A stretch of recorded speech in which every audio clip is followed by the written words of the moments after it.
Bonjour et bienvenue sur votre chaîne lifestyle préférée. Vous avez osé cliquer. Non, sérieusement, vous avez cliqué. Je le savais. Tu mets une pêche comme ça dans un titre, tout de suite vous cliquez. Bref, on va parler des trucs turbo cons, mais cette fois-ci, vous avez compris. On va parler du côté un petit peu couple, aubergine, Scrabble, tout ça. Je ne vous expliquerai pas. Débrouillez-vous pour comprendre. Ceux qui doivent comprendre, comprendront. Et ceux qui ne doivent pas comprendre, bah écoutez, comme le bot de la monétisation, tu vois, ils comprendront pas. Laissez-le tranquille. Voilà. Bref, on va commencer tout de suite pour les anecdotes turbo cons spéciales pêche. D'ailleurs, tant que j'y suis, il y a un restock de la collection, voilà, sur le site Reyes. Profitez-en, la collection Oni est de nouveau disponible et c'est pour la dernière fois. La belle plage. Alors, mesdames et messieurs, je me souviens pas malheureusement en fait à quel âge c'était, je crois que c'est 15 ou 16 ans. J'allais à la plage, je peux détailler d'ailleurs le lieu, j'allais à la plage à Biscarrosse en fait. J'étais célibataire. J'arrive à la plage et vous savez vraiment, quand t'as 15-16 ans, on peut dire que tes hormones, elles sont là. Et du coup je m'installe sur la plage et je me souviens à ce moment là, mon pote Léo était parti faire du surf et ses parents aussi c'était pas là. On était posés. Il y a une famille qui s'installe devant nous. Donc il y avait un papa, une maman, une fille qui avait à peu près mon âge et un petit frère. Elle s'installe et elle se met de la crème solaire et voilà, j'ai jamais vu quelqu'un mettre de la crème solaire comme ça devant moi. J'étais vraiment en face, donc la personne voyait que je la voyais et elle se mettait de la crème solaire mais... Clairement, avec le regard d'aujourd'hui, ça se voyait de ouf qu'elle faisait exprès pour que je vois cette scène-là, tu vois. Faut que j'aille l'aborder, tu vois. Elle a fini de mettre sa crème solaire, machin. Je me dis, faudrait que j'aille l'aborder. Dans ce genre de situation, t'oses pas, tu vois. Alors que clairement, elle t'a fait des farts, c'est viens m'aborder, viens, allez, viens, on est bien. Allez, j'y vais. Et mon pote, il me disait, ouais, par contre, fais gaffe quand même parce qu'il y a son daron, tu vois. Ne t'inquiète pas, ça va bien se passer. J'avais une règle, si tu es clean dans ta tête, ça va se sentir. Je me suis levé, direct, chemin le plus court, clac, je commence à lui parler et en fait à ce moment-là elle était en train de bronzer et elle avait les yeux fermés et vraiment je l'ai abordé, je me souviens plus du tout ce que j'ai dit. Je crois que j'ai dû dire excuse-moi, ça va bien, est-ce qu'on peut faire connaissance ou un truc comme ça, j'ai dû dire ça. Et la meuf elle a paniqué de ouf. Elle était pas genre en mode paniqué, oh mon dieu mais quel connard vient m'aborder, c'est plutôt merde, le mec avec lequel je flirtais un petit peu tout à l'heure est venu m'aborder en direct cette fois-ci. Donc du coup elle a paniqué un petit peu, elle a dit attends non j'ai du sable dans les yeux, je vais l'enlever et je reviens tu vois. Et du coup je me retrouve tout seul, avec en face, son daron. Mon mojo, tu vois, il est en mode sois clean à l'intérieur de toi-même et ça se ressentira. Et du coup, j'ai commencé à discuter avec le daron. Franchement, on a discuté, je sais pas, allez, 2 minutes et tout. Aucune gêne, On parlait comme ça, nickel, ça se passait bien, tu sais, on parlait de banalité, bien sûr. Mais vraiment, le daron là, in the pocket le daron. Elle revient après avoir enlevé le sable qu'elle avait sur son corps. Et du coup, elle dit non mais c'est bon, viens, on va marcher sur la plage et tout. Et du coup, bah, je dis au revoir au daron et tout. Limite triste de quitter le daron, tu vois, presque, voilà. Spoil, il est reparti avec le daron. Du coup je me lève et je commence à marcher avec elle et du coup on discute un petit peu comme ça tranquillement et au bout d'un moment je lui demande ouais par contre pourquoi ton daron était aussi gentil et tout parce que je lui disais ouais j'étais quand même un peu stressé au début et là elle me lâche la phrase. En même temps je pense que ça lui fait plaisir qu'un gars de mon âge vienne m'aborder pour une fois. Là je peux vous dire que le Louis qui a 16 ans, il y a un petit truc qui a tilté. Le chat est en mode ça pue, il y a un truc. Et du coup je lui demande son âge, tu vois, elle me dit ah bah j'ai 16 ans et tout, je dis ah bah on a le même âge et tout, tranquille.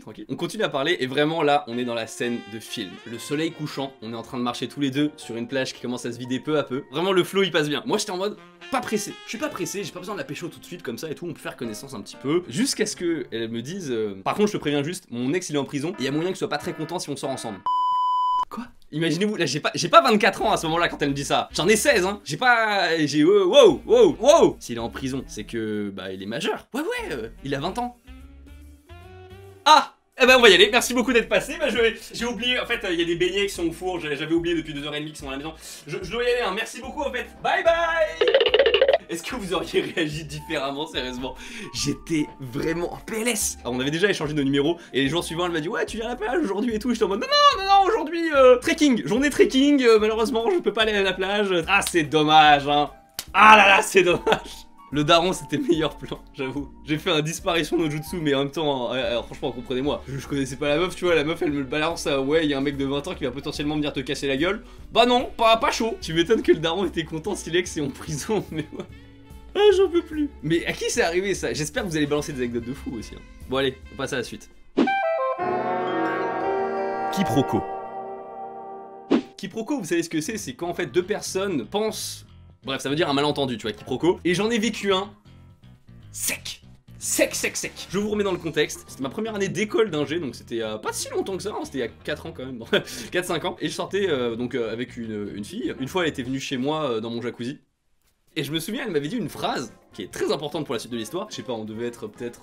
je crois on était en mai. Elle me dit, je te préviens juste, à partir d'août, je pars à l'étranger, donc au moins t'es prévenu. Je dis ok, pas de souci. Message reçu. Et pendant la relation, tu sais, elle me disait de temps en temps des trucs, putain mais tu parais ultra froid parfois, Louis, tu parais vraiment un peu distant et tout. Et je lui disais bah ouais désolé parfois, mais bon, pour moi c'était normal, tu vois. Jusqu'à ce jour, on se fixe un date. On est vraiment juste avant août, elle part bientôt, voilà, dans une semaine ou moins d'une semaine, elle va partir à l'étranger. Et elle me dit encore une fois, ouais t'es vraiment distant et tout. Voilà. En même temps, après ce que tu m'as dit au début de la relation, je fais attention. Et là elle me dit mais de quoi tu parles? Je lui dis bah tu te souviens pas quand tu m'as dit à partir d'août je pars à l'étranger, donc du coup au moins t'es prévenu. Pour moi ça veut dire qu'à partir d'août la relation est terminée et donc du coup c'est fini.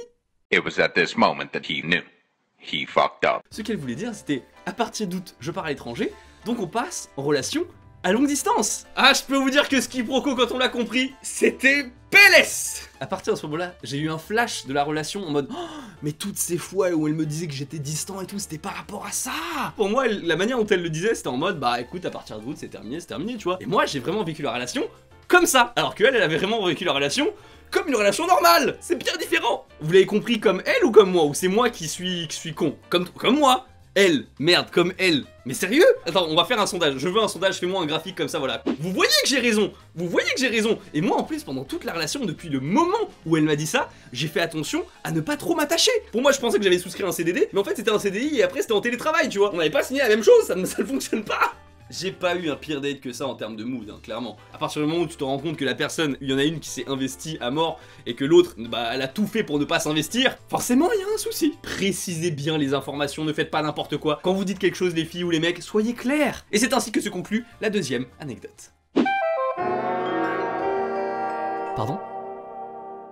Alors, je ne me souviens plus très bien dans quel contexte c'était cette dernière anecdote. Elle peut être résumée en une phrase, mais je vais faire durer comme ça un petit peu le suspense. J'étais avec une meuf, c'était quand j'étais en prépa. D'ailleurs, en prépa, je n'ai jamais autant joué au Scrabble qu'en prépa. Meilleur jeu de société, le Scrabble, quand j'étais en prépa. Comprendront ceux qui pourront. Je jouais souvent au Scrabble avec une personne, et durant une partie de Scrabble, je me suis trompé de prénom. Oh bordel. Le plus horrible dans cette histoire-là, c'est que je m'en suis pas aperçu. Et la personne n'a rien dit. Genre, elle n'a rien dit du tout. Une autre fois, c'était pas pendant une partie de Scrabble, c'était un moment normal, tu vois. Je me suis retrompé de prénom. Les gens dans le chat, ils veulent me tuer, tu vois. Tu sais, ces moments où tu te rattrapes de manière nulle, tu vois. Imaginons, je sais pas, tu te trompes en disant Camille, tu vois. Tu dis comme elle. Bah, comme elle, ouais, effectivement. Et bah, je l'ai fait ça. Oh, c'est horrible, bordel. Surtout que, bah, c'était le prénom de mon ex. Et elle le savait, elle connaissait son prénom. Bref, elle me l'a balancé des mois et des mois plus tard, lorsqu'on a rompu, clairement. Et ce n'était pas une très bonne rupture, voilà. T'as envie de dire, ça peut arriver, mais c'est quand même horrible. Voilà, je me suis gouré dans le tirage des lettres au Scrabble, écoutez, ça peut arriver, tu vois, d'inventer un mot, enfin voilà. Tu fais pas d'effort. Ça vous est pas arrivé, vous mentez, je m'en bats les couilles, vous mentez. C'est après cette histoire-là, je suis sorti avec 3 filles qui avaient le même prénom, successivement. Mais j'ai pas fait exprès. Mais je me gourais pas de prénom, au moins. C'est horrible.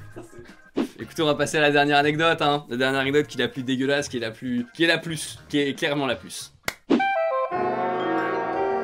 La capote.